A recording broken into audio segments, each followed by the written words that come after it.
السلام علیکم۔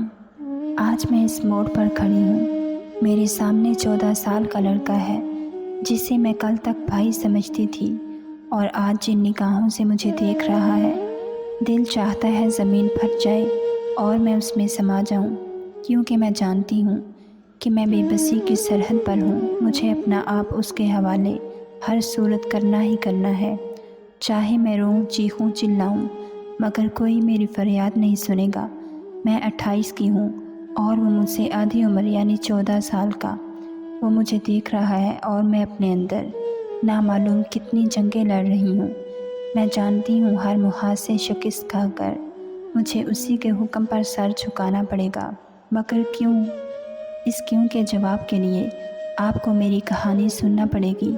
مجھے بتائیے گا کہ قصور کس کا تھا۔ میرا نام بانو ہے۔ میں ایک قصبہ نما گاؤں میں رہتی ہوں۔ جب میں جوان ہوئی، میرے ابو کو میری شادی کی فکر ستانے لگی۔ شوکت ہمارے ہی گاؤں کا گھبرو جوان تھا اور رکشہ چلاتا تھا۔ میں چند ایک بار اس کے رکشے میں اپنی ماں کے ساتھ بیٹھ چکی تھی۔ میں نے غور کیا، وہ سامنے لگے شیشے سے میری طرف دیکھتا ہے۔ عورت اپنے اوپر اٹھنے والی ہر نظر پہچانتی ہے۔ میں نے شوکت کی نگاہوں میں اپنے لیے محبت دیکھی تھی۔ پھر ایک دن اس کی ماں ہمارے گھر چلی آئی۔ اس کی گود میں 1.5 سالہ گول مٹول بچہ تھا۔ بچے کا نام برکت علی تھا اور وہ شوکت کا چھوٹا بھائی تھا۔ اس کی ماں نے بتایا کہ وہ شوکت سے پورے 17 سال چھوٹا ہے۔ وہ منتوں مرادوں کے بعد پیدا ہوا، اسی لیے اس کا نام برکت علی رکھا گیا۔ لیکن برکت کی پیدائش کے 2 ماہ بعد اس کے والد کی وفات ہو گئی۔ اب شوکت پڑھائی چھوڑ کر گھر کا خرچہ پورا کرنے کے لیے رکشہ چلاتا ہے اور شوکت کے لیے میرا رشتہ لے کر آئی ہے۔ میں اس دن بہت خوش تھی۔ ہم غریبوں کے گھر محنت کش کا رشتہ آنا کسی نعمت سے کم نہیں۔ سب سے اہم بات یہ تھی کہ شوکت کے گاؤں کے چودھریوں کے ہاں بھی بڑی عزت تھی، اور میں بھی اپنی سہیلی سے اترائی پھرتی تھی۔ پھر وہ دن آ گیا جب شوکت مجھے دلہن بنا کر اپنے گھر لے گیا۔ اس کا گھر بھی ہمارے گھر کی طرح چھوٹا تھا، مگر میں سمجھتی تھی جس جگہ پہ محبت ہو وہاں سب ثانوی ہو جاتا ہے۔ پہلی رات جس کے بارے میں لڑکیاں بہت خواب بنتی ہیں، میں نے بھی اس رات کے بارے میں بہت سوچا۔ میں بے حد خوش تھی، لیکن میری خوشی شاید چند پلوں کی ہی تھی۔ بس ایک پل اور تمام خواہشات، تمام خوشیاں ملیا میٹ ہو چکی تھیں۔ اس رات شوکت میرے پاس آیا۔ اس کے قدم لڑکھڑا رہے تھے۔ جیسے ہی وہ قریب ہوا، مجھے اس سے عجیب سی ہمک محسوس ہوئی۔ اس کی آنکھیں لال انگارہ کی تھیں اور اسے کوئی ہوش نہیں تھا کہ وہ کیا کہہ رہا ہے، اسے کیا کہنا چاہیے، کیونکہ وہ شراب کے نشے میں دھت تھا۔ اسی نشے میں اس نے زندگی کی اذیت ناک شروعات کی تھی۔ صبح ہونے تک مجھے لگا میرے اندر کی بانو کی موت ہو گئی ہے، اور یہ جو بت نظر آ رہا ہے وہ صرف دنیا کی خانہ پوری کے لیے ہے۔ ولیمے میں میری سہیلیاں مجھے منہ دکھائی کے تحفے کا پوچھتی رہیں، اور میں میک اپ کی تہہ کے نیچے نیلو نیل چہرہ لیے ان کو چھوٹی مسکراہٹ کے ساتھ مطمئن کرتی رہی۔ اس دن میری زندگی کا ایک نیا باب شروع ہوا۔ اس باب کے ہر ورق پر صرف دکھ ہی دکھ تھا۔ شوکت کی ماں ہماری شادی کے چند ماہ بعد ہی زندہ رہیں، اور ان کے جانے کے بعد میں بے حد تنہا ہو گئی۔ وہاں پر 2.5 سالہ برکت کی ذمہ داری بھی مجھ پر آ گری۔ دوسری جانب میں بھی امید سے تھی۔ شوکت کا بھی آپ ہی چلن تھا۔ وہ سارا دن رکشہ چلاتا اور شام کو چودھریوں کے ڈیرے پر چلا جاتا۔ وہاں شراب کباب کی محفل جمتی اور وہ روز ہی شراب کے نشے میں گھر آتا۔ ذرا سی بات پر مجھے دھتکار کر رکھ دیتا۔ برکت نے اب باتیں کرنا شروع کر دیں۔ مجھ سے اٹیچ بہت تھا، کیونکہ میں بالکل ماں کی طرح اس کا خیال رکھتی تھی۔ اب جب شوکت مجھ پر ہاتھ اٹھاتا تو اپنی کمزور سی آواز میں نہیں کہتا، اور آ کر اس کا ہاتھ روکنے کی کوشش کرتا۔ ایسے میں وہ مجھے بہت پیارا لگتا۔ یوں لگتا جیسے میرا اس تپتی صحرا میں کوئی اپنا ہے جو مجھے ہر دکھ، ہر پریشانی سے بچانا چاہتا ہے اور میرے ظلم کا بدلہ لینا چاہتا ہے۔ پھر ایک دن شوکت نے مجھے مار کر اتھموا کر کے خود گالیاں دے کر گھر سے چلا گیا۔ برکت نے مجھے بے ہوش دیکھا تو اس نے ساتھ والی ہمسائی کو بلا لیا۔ ہمسائی نے مجھے اس حالت میں دیکھا تو فوراً ہسپتال لے گئی۔ اسی دن میری بیٹی ہمنا کی پیدائش ہوئی۔ ہمنا گول مٹول سی پھولے گالوں والی بے حد خوبصورت بچی تھی۔ برکت نے اپنی گود میں لیا۔ میں نے اسے بتایا کہ یہ تمہاری بھتیجی ہے، تم اس کے چاچا لگتے ہو۔ وہ اس عمر میں نہیں تھا کہ رشتوں کی سمجھ آتی، مگر میری ہر بات پر سر ہلا دیتا۔ شوکت کو جب پتہ چلا کہ اس کے گھر بیٹی ہوئی ہے تو وہ ہسپتال سے مجھے لینے آیا۔ سب سے حیرت انگیز بات یہ تھی کہ اس کے ہاتھ میں فروٹ کے شاپر اور بچوں کے لیے چیزیں تھیں۔ اس نے مجھ سے پچھلے تمام رویوں کی معافی مانگی اور کہا، اب میں کبھی شراب پی کر گھر نہیں آؤں گا، نہ ہی وہ مجھ پر ہاتھ اٹھائے گا۔ میری بیٹی ہمنا میرے لیے خوش قسمتی تھی۔ اس کے پیدا ہوتے ہی شوکت میں ایک اچھا بدلاؤ آیا تھا۔ برکت بھی اپنے بھائی کو دیکھ کر بے حد خوش ہوا، کیونکہ وہ میرے ساتھ نرمی سے بات کرتا تھا۔ اس دن ہمارے گھر میں خوشیاں ہی خوشیاں تھیں۔ شوکت کبھی اپنی بیٹی کے ساتھ کھیلتا اور کبھی مجھے کھانے کے بارے میں پوچھتا۔ اس نے میرے سامنے وعدہ کیا وہ کبھی بھی چودھری کے ڈیرے پر نہیں جائے گا۔ اس نے تمام برے کاموں سے توبہ کر لی۔ شوکت نے اب برکت کو اسکول میں داخل کروا دیا۔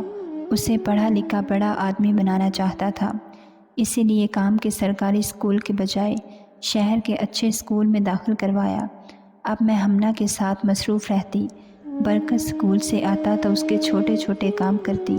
شوکت اب سر شام ہی گھر آ جاتا، پھر وہ ہمنا کے ساتھ کھیلتا، میں کھانا بنا لیا کرتی۔ ہماری زندگی بہت اچھی گزر رہی تھی کہ اس دن چودھری کا خاص آدمی شوکت کو بلانے آیا۔ شوکت مجھے دال گوشت کی فرمائش کر کے خود اس کے ساتھ چودھری کی بات سننے گیا۔ میں کھانا بنا کر کافی دیر اس کا انتظار کرتی رہی، مگر وہ نہیں آیا۔ اس رات میں نے کھانا نہیں کھایا۔ بچوں کو سلانے کے بعد پریشانی کے عالم میں بیٹھی رہی کہ شوکت اب تو بدل گیا تھا۔ اللہ ہی خیر کرے، اب کیا ہونے والا ہے، چودھری اسے کوئی نقصان نہ پہنچا دے۔ اسی سوچ میں رات کا 1 بج گیا۔ میرا انتظار نہ ختم ہوا۔ مجھے عجیب سا وہم ستا رہا تھا۔ خیالات نے اپنی گرفت میں لے رکھا تھا کہ 2 بجے کا وقت تھا۔ دروازے پر دستک ہوئی۔ میں نے بے تابی سے دروازہ کھولا، لیکن اس وقت میری حیرت کی انتہا نہ رہی جب شوکت نے لڑکھڑاتے ہوئے اندر قدم رکھا۔ وہ پھر سے شراب پی کر آیا تھا۔ میں نے اسے اپنا وعدہ یاد دلایا۔ اس نے کہا تھا کہ کبھی شراب نہیں پیے گا۔ اس نے سنی انسنی کر دی۔ وہ سونے لگا تھا، مگر میں نے اسے زور دیا کہ اب تو اس کی بیٹی ہے۔ وہ اپنی بیٹی کی خاطر بدلا تھا۔ اس بیٹی کا کوئی احساس ہے یا نہیں؟ اس نے مجھے گھور کر دیکھا۔ شراب کے نشے میں اپنی پرانی روش پر آتے ہی مجھے مارنے لگ گیا۔ ایک بار پھر میں قسمت کے ہاتھوں اور شوکت کے ہاتھوں مار کھا رہی تھی۔ میں دونوں جانب سے بے بس تھی۔ اس دن کے بعد میری زندگی کی وہ سیاہ رات شروع ہوئی جس کی صبح کا انتظار مجھے اس موڑ پر لے آیا، جس کا میں نے کہانی کے آغاز میں آپ کو بتایا تھا۔ اس دن کے بعد اگلے آنے والے چند دنوں میں مجھ پر ایسے انکشافات ہوئے کہ میں ان کی تاب نہ لاتے ہوئے کئی دنوں تک بیمار رہی۔